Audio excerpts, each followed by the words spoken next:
Kevin is the CEO and co-founder of Unstoppable Conversations, which exists to cause leadership for a transformed world.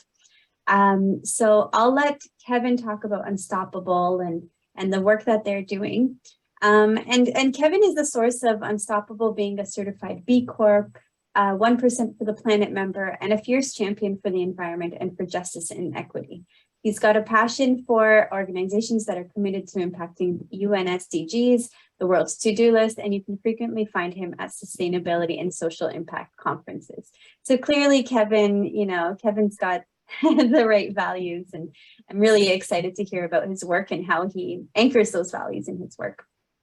In addition to extensive training in ontology, phenomenology, leadership, entrepreneurship, and governance, just that, Kevin is a certified mediator and negotiator.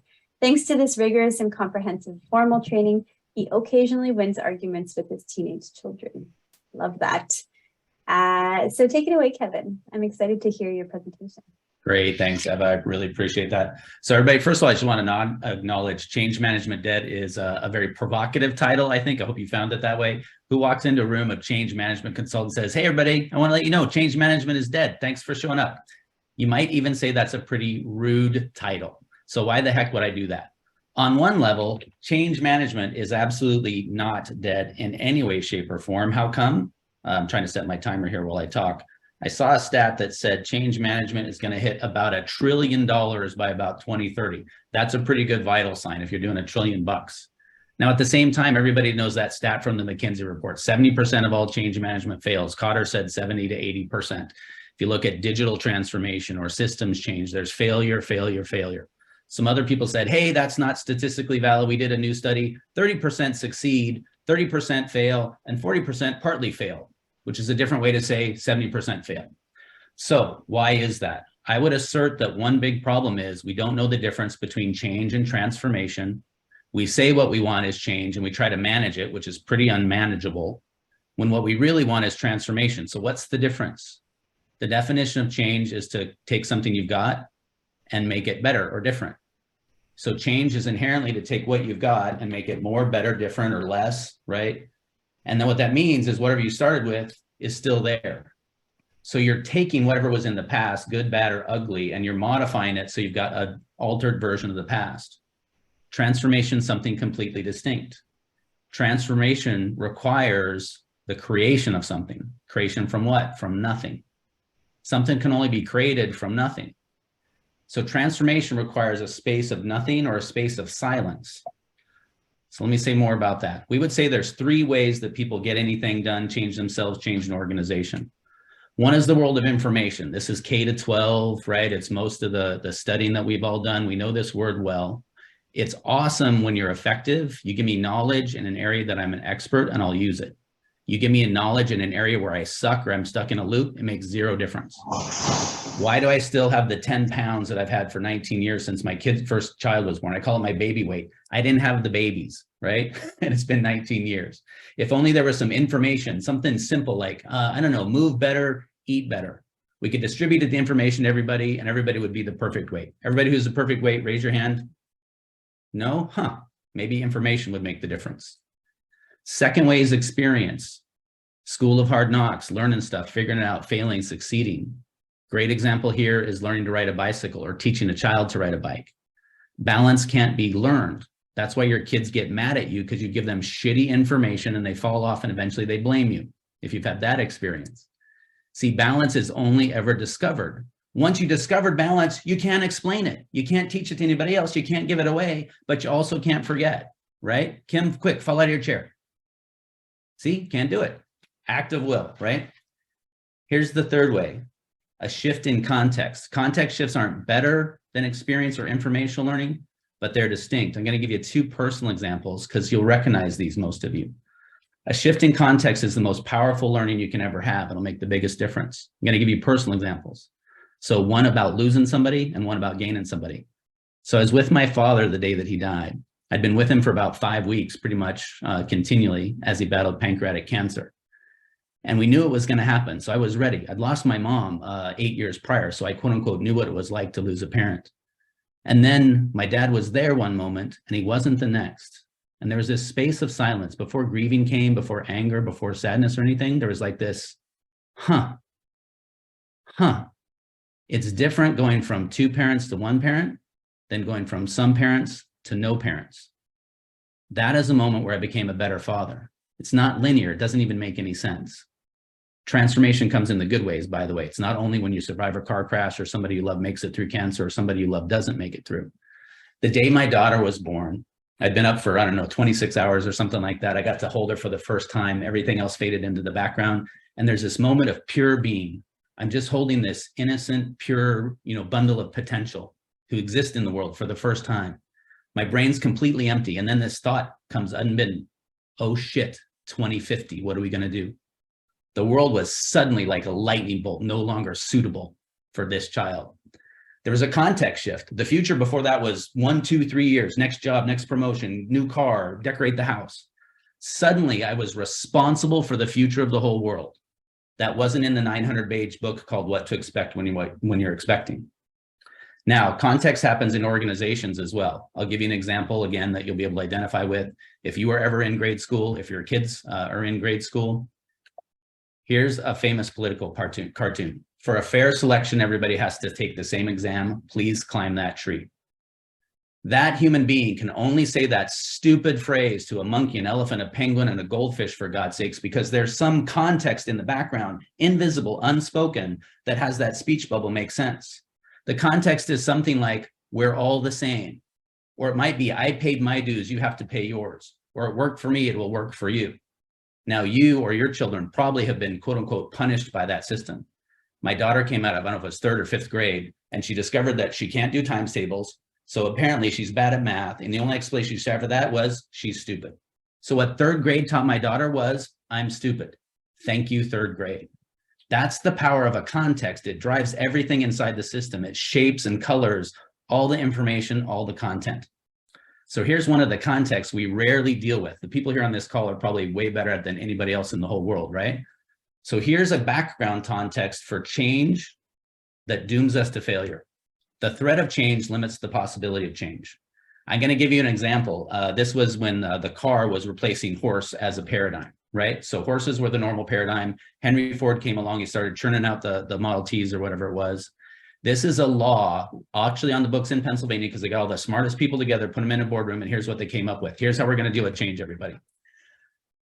Any motorist who sights a team of horses coming toward him must pull well off the road, cover his car with a blanket or canvas that blends with the countryside, and let the horses pass. If the horses appear skittish, the motorist must take his car apart piece by piece and hide it under the nearest bushes. This is how we deal with change. Change is a threat. And if we don't deal with the natural threat response that all human beings have, early adopters, laggards, doesn't matter, change is doomed to failure.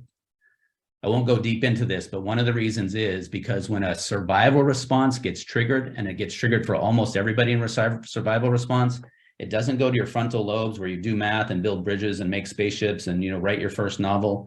It doesn't go to the emotional mid part of your brain, which we share with other mammals where you have connection and affinity and love and loyalty. Survival response goes straight to the lizard part of your brain, the only part the part you share with sharks, which is interested in, am I going to eat you or going to eat me, or can we make babies together? And that's about all that part of your brain's interested in. The neurochemical messages travel there 100 times faster than it does to the rest of your brain. The rest of your brain has no shot to compete when you're in a survival response. So here's another piece. Here's another reason why change often fails at 70% or whatever it is. We're looking in the wrong place, and we do it again and again and again. So this is an old proverb which we've modified. So it's late at night, you're walking down the street, it's dark, and there's a circle of light, and there's a man on his hands and knees clearly searching for something in this circle of light.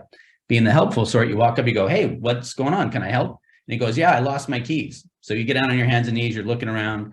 Clearly there are no keys anywhere in this circle of light. You stand up, you kind of dust off your jeans, you're like, are you sure you lost your keys here? He goes, no, I lost them back in my house. And he points across the street to his house, which is pitch dark. And he says, but this is where the light is.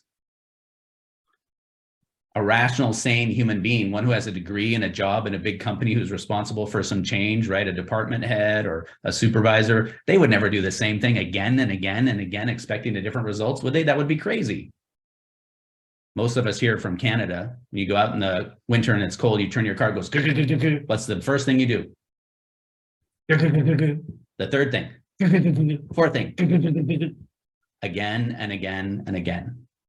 Human beings are irrational during change. Here's what's mostly in the light during change. Here's what everybody in a change process is looking for. The right information, get everybody motivated. Give me some tips and tricks and tools and formulas.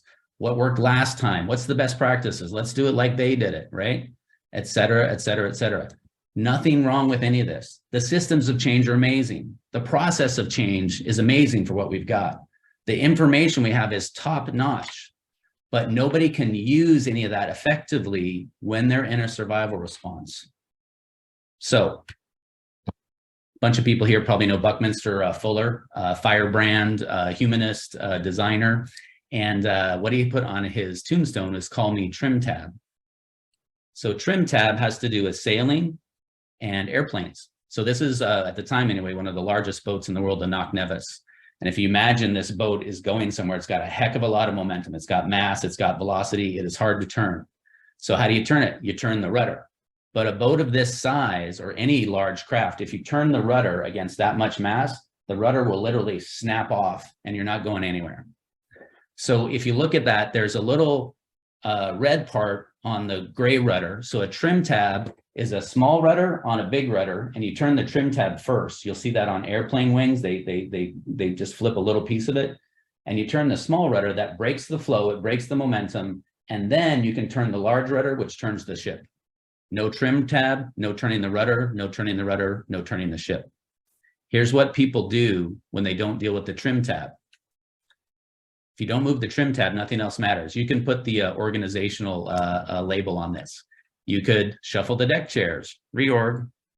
You could shed ballast and throw people over, right size. You could increase engine speed, refinance. You could hire a new captain, get a new CEO, get a new CIO, get a new. You could change the name of the ship, rebrand. You could re-envision a new destination with a strategic planning retreat, possibly with a consultant. You could deliver motivational messages over the PA. You could have the crew listen to TED Talks and read best-selling ship turning books. Or our favorite, bring in directional consultants and recommend what other great ships have done. The ship is the organization. The culture is the rudder. The trim tab is the background context or paradigm that's invisible that mostly we don't know how to deal with. So what's an alternate approach? What else could we do? Here's another model you might be familiar with. This is the one we like from Senge about circa 2018, 6 conditions of system change. Systems change, wide scale, is pretty good at all the blue stuff, structural change, policies, practices, resource flows. Some people are good at the relational change, most aren't, right? That's what a lot of you are for, dealing with relationships and connections, power dynamics, authority, decision rights, all of those types of things. Most of us, as an individual or as an organization or a leader, are particularly bad at mental models. Systems change is great at identifying mental models as a very high descriptive level over time, like over decades, and then they can demonstrate what a new mental model would be and then what would happen in the power dynamics and the resource flows if we shifted that mental model. But it's very academic, it's very conceptual. How do you get the mental model down to the level of not the world, but the industry, your organization, your team, and individual leaders? You got to get good at discovering the mental model as lived in real time, not conceptually, not described, as it lives in language for you moment to moment. This is very rare skill set, and most people don't even think to go there. So good news and bad news. Good news, all organizations and you have trim tabs. It's already there. You've got one, no problem. Bad news, it's already oriented and it's in a direction over which you never had any say. It got preset by the various significant history and baggage that you brought with you and your team brought with you. And now there's a shared version at the group level. Good news, there's a way to shift it. There's a way to shift it at group. And when you shift it at group, it alters the trajectory of the entire organization. Bad news, you have to try something different and do something outside the light that you probably haven't tried before. So, going to give you a couple of cheat sheets. These cheat sheets are not conceptual. It's the process that we've led, thousands of people through at this point, for them to do a reverse engineering root cause analysis of the current state of what they're dealing with, and what must be the mental model that's behind that. Because whatever the mental model or the paradigm is, it's a perfect fit for what you've got right now. Whether you like it or don't like it matters less. What you've got right now as a set of results over time and conditions and circumstances is a perfect fit for whatever mental model exists in the background. A mental model is not inherently good or bad. It just makes available something that's distinct from a different mental model. So here's the cheat sheet version of the process. Actually, you take 30 seconds and think of a change challenge you've got right now that you're leading or consulting on, and answer this question. What's in the way of having the change you want, how you want it? What would you say is in the way of the change that you want, how you want it, at scope, at scale, at speed? You can jot that down or just keep it in your mind. I'm going to try to read your minds now and see if I can get it. Here's what people usually say. Almost all answers fall under this first category. People point to their circumstances and results. It's them, it's the silos, it's not enough of this, it's too much of that, it's too much pressure, it's too much change, it's the market, it's COVID, it's finance, it's the downturn, it's the war in Ukraine.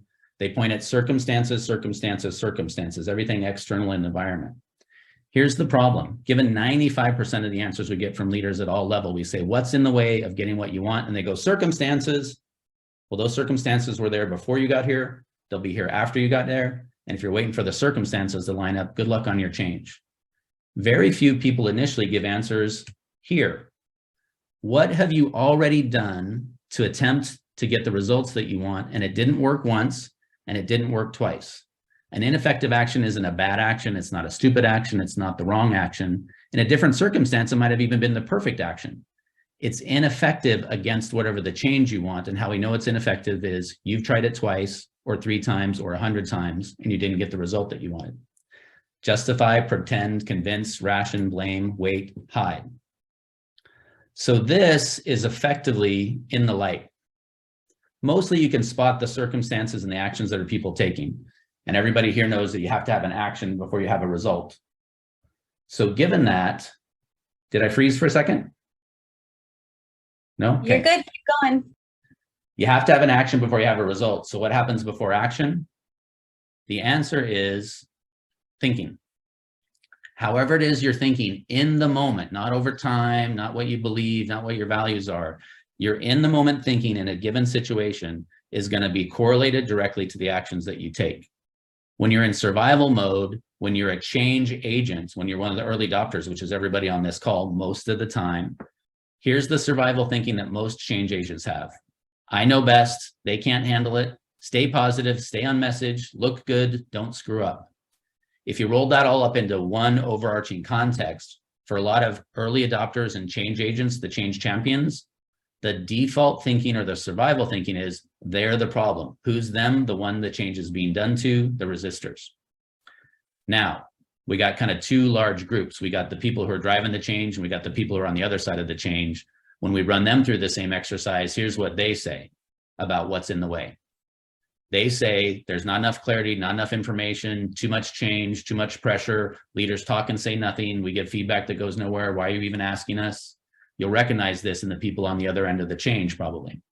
And then the ineffective actions that change victims or people whose change is being done to is stuff like complain, go yes, when you mean no, yes, boss, no.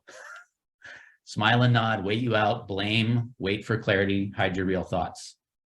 Their survival thinking sounds a lot like this. And this is all deconstructed. And we find the in the moment thinking that people have.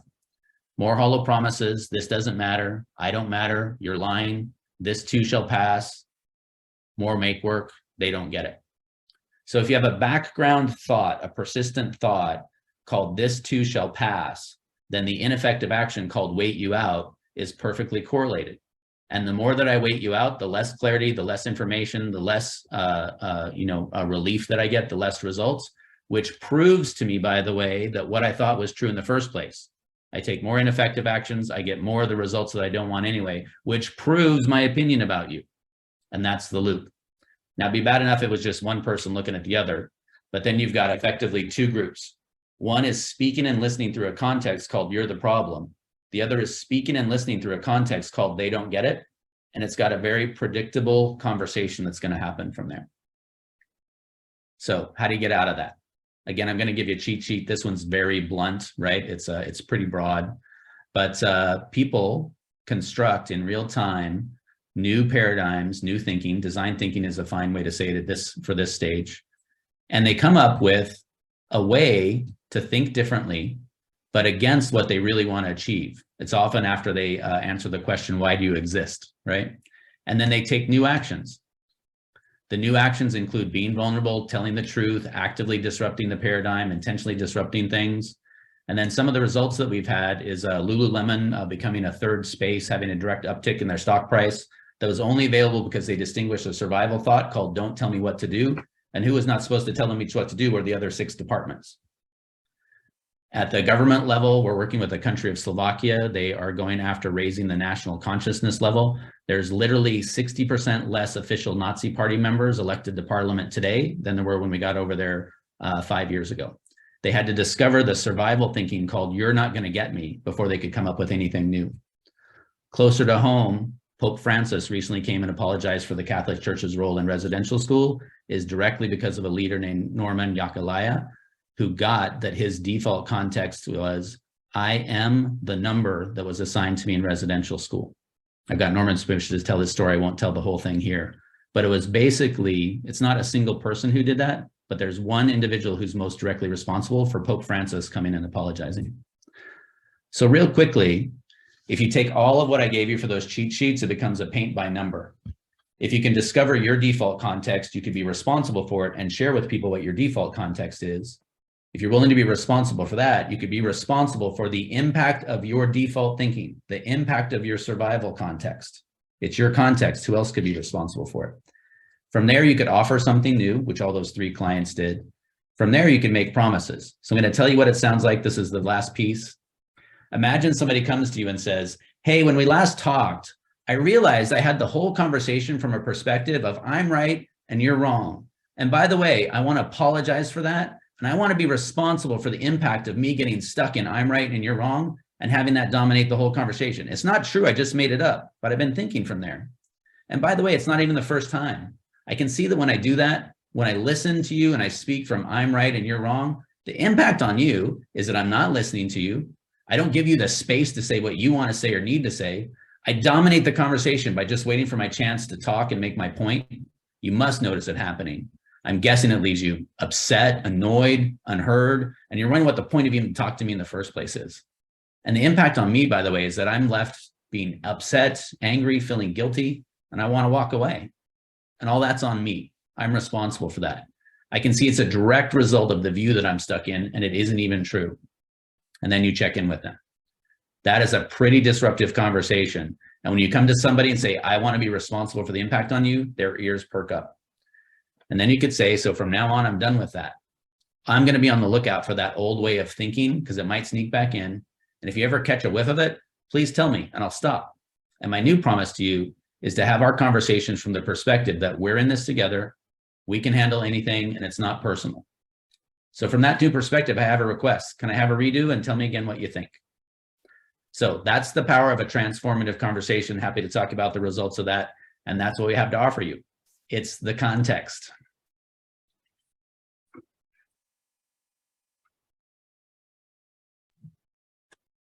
Thank you so much. Yeah, thank you so much, Kevin. That was really, I'm just absorbing it all because it just makes so much sense. I love all the analogies that you shared. I love the way that you framed it. And I want to hear from other folks. What did you think of Kevin's presentation? And do you have questions for Kevin? Give you a few moments. Or counter arguments. I know for me, like it's all just percolating right now. So I think maybe let's give a minute or so for people to comment and chat. I know silence can be uncomfortable, but go ahead, I would just start at the last slide right here. And it reminds me that anybody who's a Monty Python fan is how to buy an argument, how to win an argument. And I can't remember the nuance of that skit developed in the 60s. But I think this is absolutely to diffuse and disarm the opponent, if you will. And yeah, this goes back. And I remember the Monty Python skit that he wanted to go in the room and buy an argument. And that was his whole point. I'm here to buy an argument. No, you're not. Yes, I am. No, you're not. The next room is where you want to buy an argument. No, it's this one. And it was brilliant humor, but it delivered the same point. Yeah, it's great, Vince. This is a incredibly disarming, because one, it pierces the bubble of what they're expecting. Everybody expects you to walk in and say, hey, can we talk? I wanted to let you know you're the problem. And given that you're the problem, here's the stupid stuff that you do. So if you just stop it, we all get along. By the way, I want to tell you nicely. So here's some good feedback too, but really it's you. So if you could just stop it and we get on with it. That's literally what they're expecting. Why? Because that's how most of them go. And then you walk in and say, hey, I want to be responsible for something. They're like, what? And then you take even a stab, Vince, at getting in their world with this impact space. And they're like, oh my God, wow, somebody actually cares enough to try to get it. Can I ask you? I'm going to go out on a limb here. Can we throw this in geopolitical terms with Russia and their aggressiveness? Well, we have like I said, there were 14 Nazis elected in parliament in Slovakia. Now there's 6. And Eastern Europe's first woman president got elected because of the group who did this work.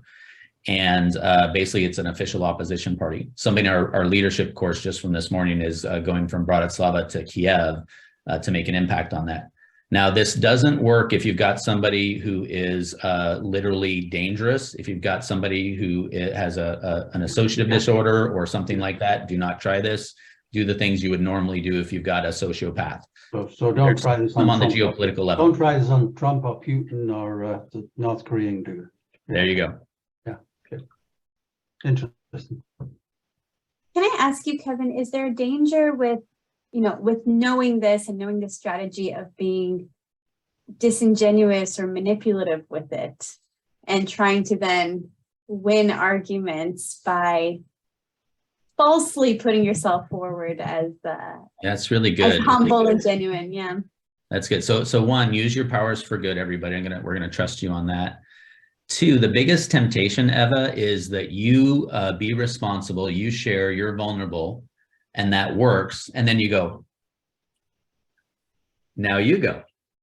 And they're like, what do you mean me go? You're like, I did it, now show me yours.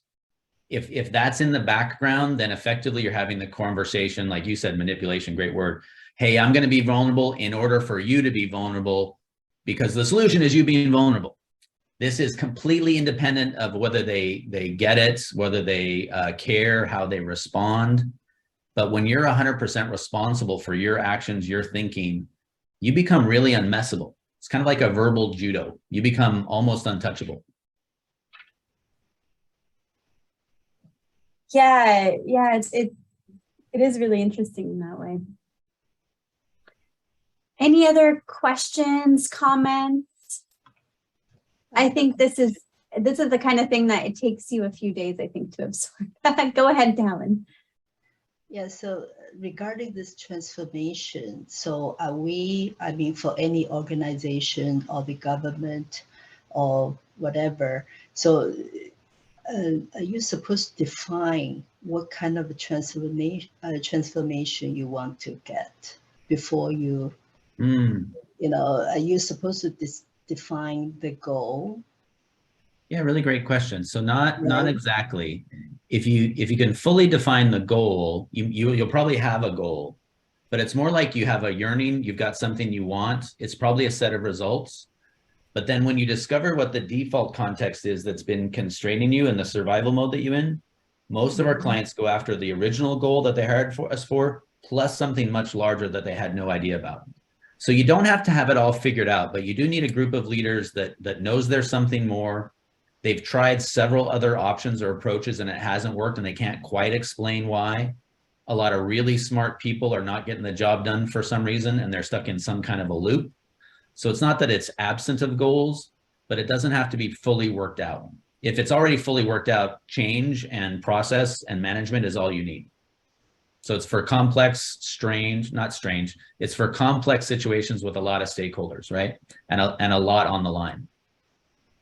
Because, transformation is, there is a cost, right? So any organization, you also have to consider the budget, the risk, all the things you have to consider.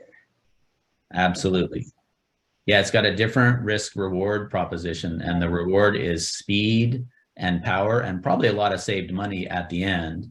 But the risk is it's different, it's a little scary, and you have to be willing to tell the truth. You don't have to know how to tell the truth or even what the truth is yet, but you have to be willing to explore somewhere and say something you haven't said, and you have to be willing to hear something you haven't heard.